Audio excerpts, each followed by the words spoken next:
जय मां काली। आप सभी को कैसे हो आप सभी। मुझे आशा है कि आप सभी बहुत अच्छे होंगे और सभी स्वस्थ होंगे। आप सभी पर मां काली का आशीर्वाद और उनकी कृपा सदैव बनी रहे। आप सभी स्वस्थ रहें, खुश रहें और खुशहाल रहें। माता रानी सभी की झोलियां भरे, सभी को निरोगी काया दे और सभी के अन्न धन के भंडार भरे, ऐसा आशीर्वाद है आप सभी के लिए माता काली की तरफ से।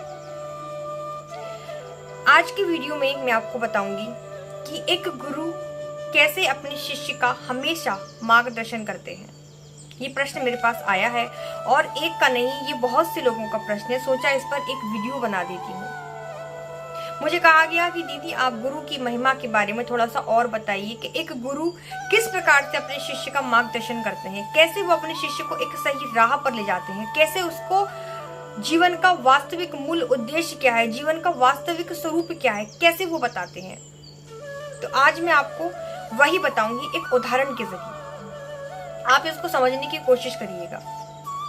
मेरी हमेशा ये कोशिश रहती है कि मैं आपको एक सरल से सरल उदाहरण देकर अपनी बातों को समझा पाऊं कि मैं आपसे क्या कहना चाह रही हूँ। और ये जो उदाहरण मैं आपको देकर समझाऊंगी, ये मैंने अपने शिक्षा गुरु से सीखा है, उनसे सुना है, वही मैं आपको आज सुनाऊंगी। देखो, शिक्षा गुरु बहुत सारे हो सकते हैं, लेकिन दीक्षा गुरु एक ही होते हैं। जहां से हमें कुछ सीखने को मिले, जहां से हमें ज्ञान मिले, जिसके द्वारा मिले, वो होते हैं हमारे शिक्षा गुरु। लेकिन दीक्षा गुरु एक ही होते हैं जिनसे हम गुरु दीक्षा लेते हैं। ठीक है, तो ये जो उदाहरण है मैंने अपने शिक्षा गुरु से सीखा था, तो वही मैं आपको आज अपने माध्यम से सुनाऊंगी और समझाऊंगी। ठीक है, तो फिर आप ध्यान पूर्वक सुनिएगा और पूरा इसको सुनिएगा, समझिएगा, तभी आपको ये बात समझ में आएगी। एक बार एक गुरुकुल में कुछ छात्र रहते थे और उनके गुरुजी रहते थे। उनका रिश्ता भी एक शिक्षा गुरु का ही था, जिसमें से एक छात्र ऐसा था जो बड़ा ही होनहार था और हमेशा अपने गुरु की आज्ञा का पालन करता था। तो एक दिन उस गुरुजी ने उस छात्र को बुलाया और उसको गुरु दीक्षा देकर कहा कि आज से तुम मेरे शिष्य हो और रोजाना प्रतिदिन जो आश्रम में 4 से 5 बजे के समय, शाम के समय जो सत्संग होता है, तुम रोजाना उसमें शामिल होगे। तो शिष्य बोलता है, हाँ जी गुरुजी, बिल्कुल, आपकी आज्ञा सराखों पर। अब शाम के समय वो अपने घर पहुंचा, आराम से सोया और जब सुबह हुई, नित्य पूजा पाठ उसने किया, नाम जप ध्यान जो भी उसको उसके गुरुजी ने बताया था। और शाम के जैसे ही 4 बजने वाले थे, वो फटाफट से तैयार हुआ, नहा धोकर उसने स्वच्छ वस्त्र पहने और गुरुजी के आश्रम में जाने के लिए, सत्संग में जाने के लिए घर से बाहर निकला। अब वो जैसे ही घर से बाहर निकला, उसकी मैया ने उसको आवाज लगा दी कि अरे बेटा, मेरा ये काम है, जरा करके तो आओ। अब वही माँ की आज्ञा। तो वो फटाफट से माँ ने उसको जो काम दिया था वो करने के लिए पहुंच गया। मुझे घुंघरुओं की आवाजें आ रही हैं, पता नहीं आपको आ रही है कि नहीं। तो अब वो अपनी माँ का काम करने के लिए गया और जब वहां से लौटा, अपनी माँ का काम करके जब वो फ्री हुआ, तब तक उसने जब घड़ी में देखा तो 5 बजने में सिर्फ 10 मिनट बाकी थे। तो उसको याद आया कि मुझे तो सत्संग में जाना था। अब वो भागा भागा भागा भागा गुरुजी के आश्रम में पहुंचा। देखा तो वहां सत्संग तो खत्म हो गया था, वहां आरती हो रही थी।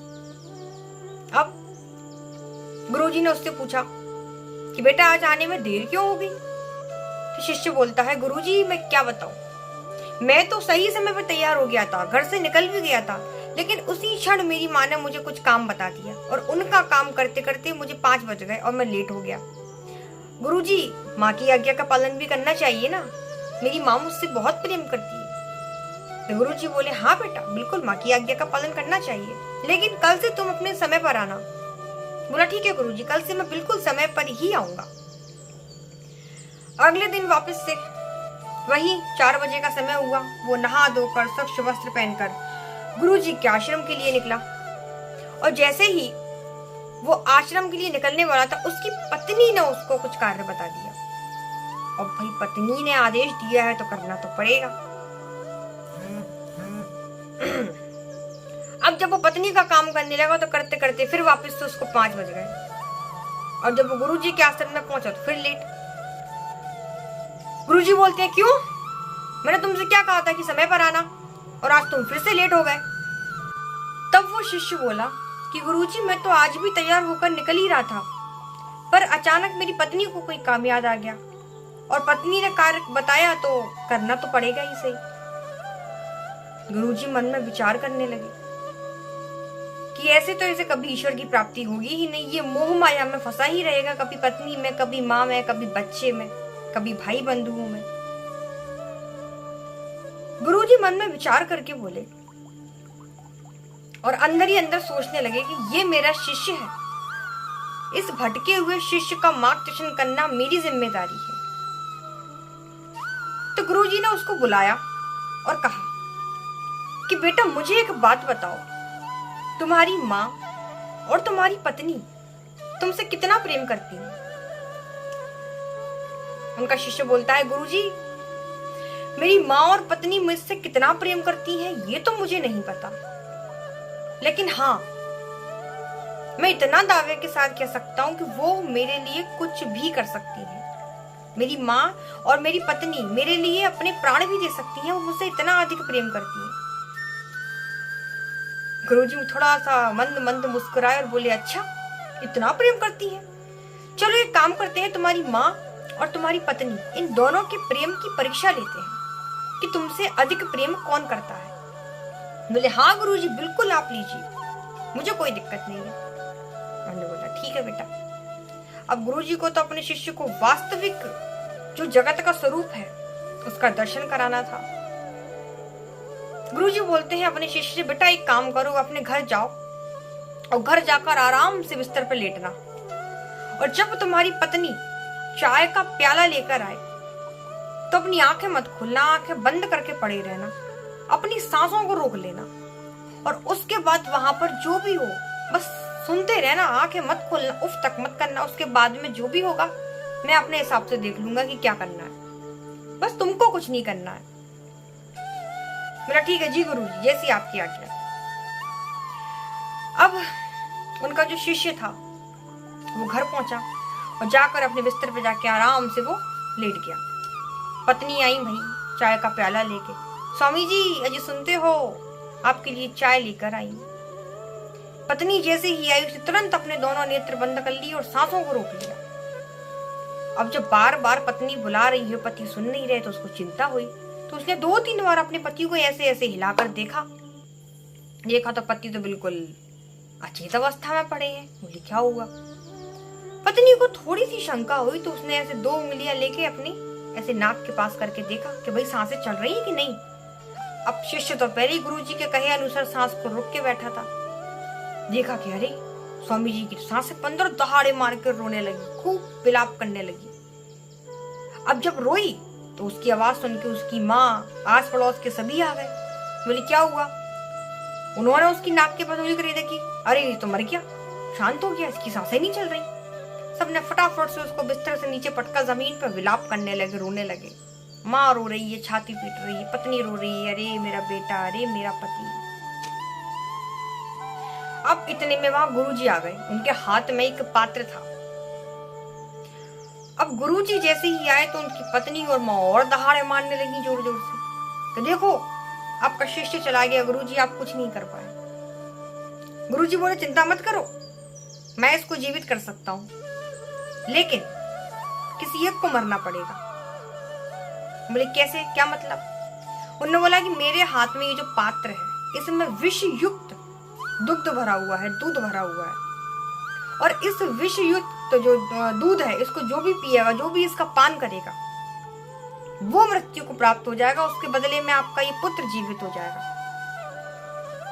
और मुझे तो ये भी पता है कि आप अपने पुत्र से बड़ा प्रेम करती हैं, आप और इसकी पत्नी दोनों ही इससे बड़ा प्रेम करती हैं, तो मैया ये लीजिए। उन्होंने जो विष युक्त जो दुग्ध था मैया की तरफ आगे किया कि मैया ये लीजिए, पी लीजिए इस दूध को और जीवित कर लीजिए अपने पुत्र को। तो मैया बोलती है गुरुजी मेरे बेटे की तो मौत नजदीक आ गई थी, उसका समय इतना ही था, उसका समय पूरा हो गया और वो चला गया, जिसको जाना है वो जाएगा और सबको एक ना एक दिन जाना ही है। मैं इस घर की बड़ी हूँ, मुझे इस पूरे घर को देखना है। मेरे पति तो पहले ही नहीं है। अगर मैं मर गई तो इस घर को कौन संभालेगा?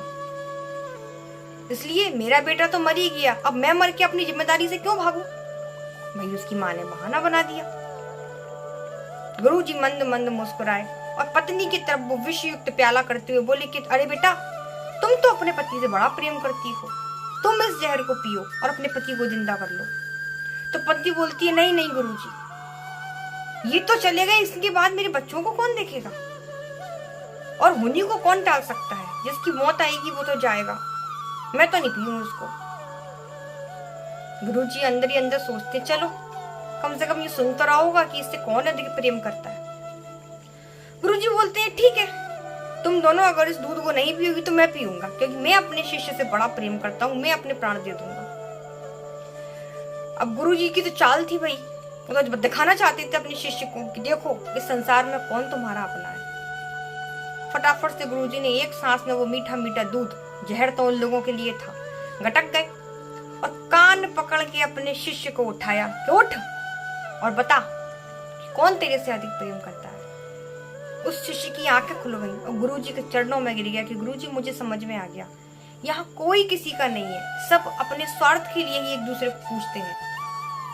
सुर नर मुनि सब की यह रीति, स्वार्थ लागी करई सब प्रीति। यहाँ सब अपने स्वार्थ से आपसे प्रेम करते हैं, यहाँ कोई किसी का नहीं है। माँ बाप, भाई बहन, पुत्र पत्नी, ये सब हमारे शरीर के रिश्ते हैं और ऐसे ना जाने कितने रिश्तों को हम अपने पिछले जन्म में छोड़ कर आए हैं और वापस से इस माया में फिर फंस रहे हैं और फिर वही गलती कर रहे हैं।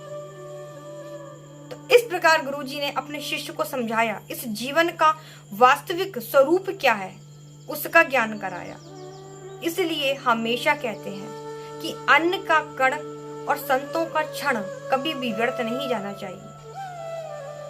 इस प्रकार प्रत्येक गुरु अपने शिष्य का मार्गदर्शन करते हैं, अपने शिष्य को अपने पुत्र की तरह हमेशा सही राह बताते हैं।